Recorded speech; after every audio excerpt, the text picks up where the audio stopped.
விடிஞ்சிருச்சு போல. நம்ம லட்சுமியும் கத்துறாங்க, கோழியும் கத்துது. எழுந்திருப்போம். என்னது இது? நம்ம லட்சுமி சத்தம் கேட்டு கோழி சத்தம் கேட்டும் இப்படி நல்லா தூங்குறாங்க இழுத்து போத்திக்கிட்டு. இந்த பசங்களும் பாரு நல்லா ஆட்டம் போட்டுட்டு இப்பதான் நல்லா தூங்குதுங்க. அங்க கண்ணப்பனும் ராமும் பாரு எப்படி தூங்குறாங்கன்னு. என்ன நல்லா விடிஞ்சிருச்சு போல. அதான் அத்தை ஏதோ தனியா பேசிட்டு இருக்காங்க. நம்ம எழுந்திருக்கலைன்னா நம்மள நல்லா திட்டுவாங்க. எழுந்துடும். அத்தை இன்னைக்கு என்ன நீங்க சீக்கிரமா எழுந்துட்டீங்க? என்னாச்சு? ஏதோ உடம்பு சரியில்லையா என்ன? எனக்கு உடம்புலாம் நல்லா தான் இருக்கு. ஏன் பொண்ணு மது இன்னைக்கு ஊர்ல இருந்து வரால, அந்த சந்தோஷம்தான். ராத்திரிலாம் தூக்கமே இல்லையா? நம்ம லட்சுமி கத்துனதும் உடனே எழுந்துட்டேன். சீக்கிரமா நம்ம வீட்டுல எல்லா வேலையும் பார்க்கணும் இல்லையா? என் பொண்ணு வந்தா வீடே சுத்தமா இருக்கணும். அத்தம்மா இன்னைக்கு மது வராங்களா? எனக்கு தெரியவே தெரியாது. யாருமே என்கிட்ட சொல்லவே இல்லையே. சரி, இன்னைக்கு மதுக்கு என்னென்ன பிடிக்குமோ அந்த சமையல்லாம் நான் செஞ்சு வைக்கிறேன். ராமு, ராமு, கண்ணப்பா எழுந்துருங்க. இன்னைக்கு மது வரா, நம்மளுடைய தங்கச்சி வராலே. ஏதாவது அக்கறை இருக்கா உங்களுக்கு? 2 பேரும் நல்லா இப்படி தூங்குறீங்க. எழுந்து போய் அவளை ஏர்போர்ட்டுக்கு போய் கூட்டிட்டு வாங்க. எழுந்துருங்க சீக்கிரம். எனக்கும் தெரியுமா, என் தங்கச்சியை பத்தி எனக்கு அக்கறை இல்லையா என்ன? அவ போன் போடுவா ஏர்போர்ட்ல ஏரோப்ளேன் ஏறினதும். அப்ப நம்ம போயிட்டு இங்க கரெக்டா இருந்தா போதும். இப்பயே போய் நம்ம என்ன பண்ண போறோம்? ராமு, நானும் வரேன்ப்பா. நானும் இந்த ஊர்ல உள்ள ஏர்போர்ட் எல்லாம் பார்க்கவே இல்லை. எங்க கிராமத்துல என்ன ஏர்போர்ட்டா இருக்கு? நல்ல வயல்வெளி, சுத்தமான காத்து, இதெல்லாம் தான் இருக்கும். சரி, நாங்க வந்தோம். இந்த ஏர்போர்ட் எல்லாம் சுத்தி பார்த்துட்டு மதுவையும் கூட்டிட்டு வரலாம். சரி வாங்க அண்ணே, நம்ம போயிட்டு ஃப்ரெஷ் அப் ஆயிட்டு ரெடி ஆகலாம். அண்ணே, இன்னைக்கு மதுவுக்கு என்ன பிடிக்குமோ அதை அத்தனையும் செய்யலாம். நீங்க எனக்கு காய்கறி எல்லாம் நறுக்கி கொடுங்க. நான் அப்படியே சீக்கிரமா எல்லா சமையலையும் முடிச்சிடுவேன். சரி சீதா, நான் காய்கறிகளாம் சீக்கிரமா கட் பண்ணி தரேன். நீ நல்லா சமையல சீக்கிரமா முடிச்சிரு. அப்புறமா மது வந்த பிறகு சரியா செய்யலன்னா அத்தை திட்டுவாங்க. லட்சுமி, இதோ வந்துட்டேன். என் பொண்ணு வரான்ற சந்தோஷத்துல நான் உன்னை கவனிக்கவே இல்லை. இரு வந்து உனக்கு புல்லெல்லாம் போடுறேன், தண்ணி எல்லாம் வைக்கிறேன். அப்பா நல்ல வேளை நம்ம வீட்டுக்கு வந்தாச்சு. அம்மா என்ன செய்யறாங்க? அண்ணிங்க என்ன செய்யறாங்க? இந்த குட்டீஸ் எல்லாம் என்ன செய்யறாங்க? நம்ம வீட பார்த்து எவ்வளவு நாளா ஆச்சு. ஆசையா இருக்கு. சரி உள்ள போலாம்.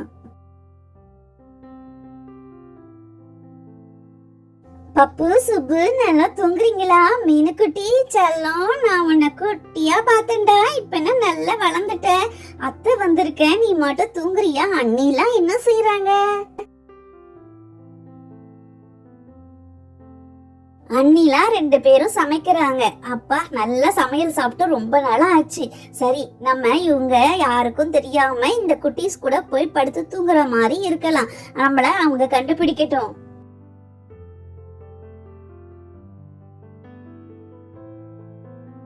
அனி, நம்ம மதுவுக்கு பிடிச்ச எல்லா சமையலும் சமைச்சிட்டோம். இன்னைக்கு அவ வந்து நம்மளை பார்த்து இந்த சமையல்லாம் பார்த்து ஷாக் ஆக போறான். சந்தோஷமா இருக்கு எனக்கு. சீதா, எனக்கும் சந்தோஷமா தான் இருக்கு. ஆனா மதுவுக்கு ரொம்ப சந்தோஷமா இருக்கும். நம்ம ஊர்ல வந்து இந்த சாப்பாடெல்லாம் சாப்பிட்டு எவ்வளவு நாளா ஆகுது. 5 வருஷமா நம்ம நாட்டு சைடே இல்லாம இருக்கா. அவ படிப்பை முடிச்சிட்டு வரானதுமே எனக்கு ரொம்ப சந்தோஷம். ராமே, மணி ஆகுது, இன்னமும் ஒரு போன் கூட வரவே இல்லை மது கிட்ட இருந்து. எனக்கு வேற பயமா இருக்குப்பா. என்னாச்சோ ஏதாச்சோன்னு நீனாவது போன் பண்ணி பாருப்பா. இல்லைன்னா சீக்கிரமா ஏர்போர்ட்டுக்கு போய் பாரு என்ன ஆச்சுட்டு. அம்மா பயப்படாதீங்க, நான் இப்ப போறேன்ல. ஏன் நீங்க தேவையில்லாம கற்பனை பண்ணிக்கிறீங்க? அதெல்லாம் ஒண்ணும் ஆகாது. நான் போயிட்டு இப்ப என்னன்னு உங்களுக்கு போன் பண்றேன். யார் இது? யாரோட முடி தெரியுது? நம்ம மது வந்துட்டாளா? கிட்ட போய் பாப்போம். நல்லா பார்த்தாதான் கண்டுபிடிக்க முடியும். மது வந்துட்டியா? நைஸா வந்து போர்வையை இழுத்து போத்துக்கிட்டு தூங்குறியா? உன்னை காணோம். உன்கிட்ட இருந்து இன்னும் போன் வரல. நாங்க எவ்வளவு பதட்டப்படுறோம். நீ அதுலயும் விளையாடுறியா? இரு. சீதா, நாங்க ஏர்போர்ட்டுக்கு போயிட்டு வரோம்மா. மது கிட்ட இருந்து வேற போன் வரலையா? அம்மா வேற பயப்படுறாங்க. அவ எப்ப வரான்னு தெரியல. இருந்தாலும் நாங்க ஏர்போர்ட்ல போய் வெயிட் பண்றோம். ஏங்க, நீங்க ஏர்போர்ட்டுக்கே போக வேண்டாம். மது வந்து ரொம்ப நேரம் ஆச்சு. அங்க பாருங்க, நல்லா இழுத்து போத்திக்கிட்டு தூங்குறா. அவளோட முடியெல்லாம் வெளியில தெரியுது பாருங்க. வந்துட்டியா? உன்னை காணோம். உன்கிட்ட இருந்து இன்னும் போன் கால் வரல. நாங்க எவ்வளவு கஷ்டப்படுறோம். நீ என்னன்னா போத்திக்கிட்டு தூங்குறியா? இரு, உன் போர்வை எடுத்து இப்ப எல்லார்கிட்டையும் நீ வந்துட்டேன்னு நான் உன்னை காமிக்கிறேன் பாரு. அண்ணே, கண்டுபிடிச்சிட்டீங்களா? எப்படி கண்டுபிடிச்சீங்க? நான் நல்லா இழுத்து போத்திக்கிட்டு தானே தூங்குனேன். இதை இருங்க வரேன், எழுந்து உங்ககிட்ட பேசுறேன். நான் உங்ககிட்ட எல்லாம் பேசி எவ்வளோ நாளா ஆகுது. போன்லயே பேசிட்டு இருந்தோம், வீடியோ கால் பேசிட்டு இருந்தோம். நேர்ல பேசணும்னு ரொம்ப ஆசையா இருந்துச்சு. இந்த பப்பு சுப்பு மீனுக்குட்டி எல்லாரையும் எழுந்திருக்க சொல்லுங்க. எனக்கு ஆசையா இருக்கு மீனுக்குட்டியை தூக்கணும்னு சொல்லிட்டு. நீ தூக்கு மது, உன்கிட்ட வருவா. மீனுக்குட்டி, மீனு மீனு, சுப்பு பப்பு எழுந்துருங்க.